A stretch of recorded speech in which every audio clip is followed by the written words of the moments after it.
అదృష్టం పెట్టుకున్నాక ఎలాంటి లాభాలు కలిగినాయి? అంటే నేను పెట్టుకున్న వెంటనే ఒక 1 monthలో గురుగారు అనుకోకుండా ఒక నుంచి నేను డబ్బులు రావని ఇక్కడ ఒక 2 lakhs అయితే ఇమీడియట్లీ వచ్చినాయి గురుగారు. 2 lakhs కాదు స్వామి, రాబోయే కాలంలో 100 కోట్లు వచ్చినా కూడా లెక్క చేయాల్సిన అవసరం ఉండదు. అట్లాగే అయిపోతారు. ₹1,00,00,000 అంటే కూడా లెక్క చేయకుండా అవుతారు. 100 కోట్లు గ్యారంటీగా సంపాదిస్తారు మీరు రాబోయే కాలంలో. నాకు అదే ఆశీర్వాదాలు కావాలి.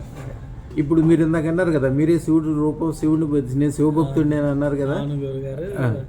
అంటే ఈ రోజులలో ఏంటంటే కనిపించే దైవం అంటే కొంతమంది గురువు రూపంలో మీ రూపంలో ఉంటారేమో అని మేము అనుకుంటున్నాం గురుగారు. దేవుడు అంటే ఇక మన మనసులో ఉంటాడో ఎక్కడ కొలుసుకుంటాం నమ్మకంతో. కానీ చాలా హ్యాపీ గురుగారు, చాలా హ్యాపీ ఫీల్ అవుతుంది. అట్లా ఏం లేదు, హోప్స్ మంచిగా ఉన్నాయి గురుగారు. నేను ఏదైనా సాధించగలను అయితే చాలా అద్భుతంగా ఉంది. మహాద్భుతంగా అయితే అనిపిస్తుంది. ఫీల్ అవుతున్నారు కదా, 100 కోట్లు నేను సంపాదించగలననే ఒక నమ్మకం వచ్చేసి 100% ఉంది గురుగారు, అలా డౌటే లేదు.